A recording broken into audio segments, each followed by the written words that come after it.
Good morning, everybody. This is Stephen Pugh of the Home Bible College. We are in the ABC, the book that they didn't teach you at nursery school. And we've had the first chapter, which was A.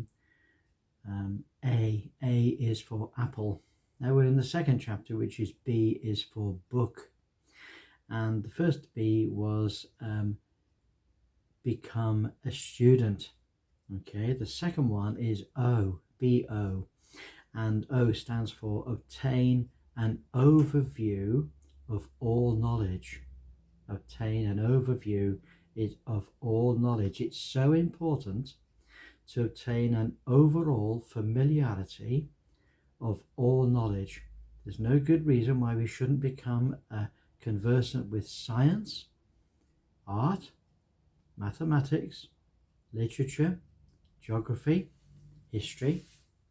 Let me ask you something. Do you have a book, one book, the best book that you can get on each of these subjects? Have you read it? Have you made notes? Perhaps at a later date we'll talk about how to make notes. Why not use the Dewey system, which is used in all libraries to plan out what your library could contain? Wouldn't it be good to know and understand how the world is and why we are here at this moment in time? Wouldn't it be good to understand history much better? History is so interesting, and those who ignore history are condemned to repeat it. We need to learn from history. A wise man learns from other people's mistakes. Most people learn from their own, and of course, a fool never learns. So why not study the people who've gone before you? It's economical to learn from other people. Biography is a fascinating source of guidance. Okay, often we're able to start where others have left off. One of the most important areas of study is in the art of personal relationships. Do you have copies of the 20 bestsellers of all time? Great thing, start a library and say this library is going to be the best library and the most extensive library. I don't mean the biggest number of books. What I mean is the widest breadth of knowledge, and practice the skills that are common to all employment. Maths, English, study skills. These are the things that really will add a tremendous amount of enrichment to our lives. Now, if you're a Christian, obtain an overall understanding of the whole Bible and of every book in it, every major Bible doctrine, biblical and church history. But as well as an overall knowledge, you'll need to have a reading plan, a yearly reading plan. Now, I'll tell you, I'm going to let you into a little secret. The Dewey system is a system used in all libraries, and it's used to classify books. And there are 12 categories. That's convenient, isn't it? Because it just so happens that there are 12 months in a year. So, for example, in January, you will discover that I'm looking at computer science. This is class 000. Number one, class 000 is computer science, information, and general works. Fascinating, absolutely fascinating. So when I go to a library in January, I'm not looking for 10 books.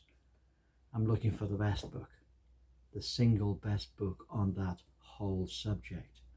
When I go in February, I'm looking for, this is class 2, this is the 100 books. And this is philosophy and psychology. How interesting. In January, February, March, so this is class 3, or the 200 books. They're all about religion, but not just Christianity, about all religion. Wouldn't it be great to read a book that gives a great summary on all religion?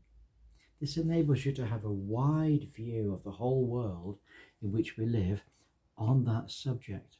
And then, of course, the next month it's social sciences. The next month it's language. The next month it's science. The next month it's technology.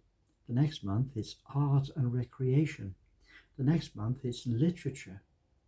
Have you ever read a book which summarizes all the literature that's in the world today? How interesting that would be.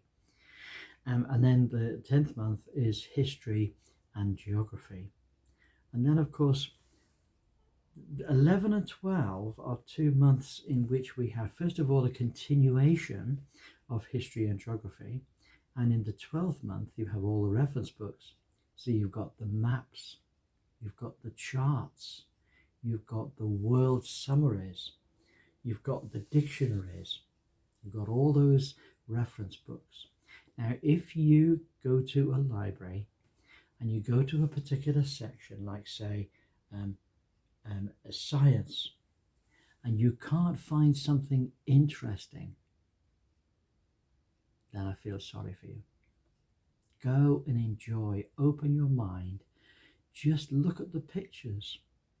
Just look at the pictures until they draw you in and you want to read the words, and just enjoy. And of course, in libraries, there's other material as well. For example, they'll have all the latest books, all the latest magazines. They'll have the latest magazines on woodwork, the latest magazines on cooking, the latest magazines on house maintenance. There's a tremendously wide range of reading material.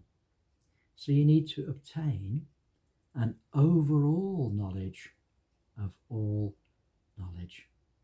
There we are. We look forward to catching up with you on our next episode. Have a great day, and bye for now.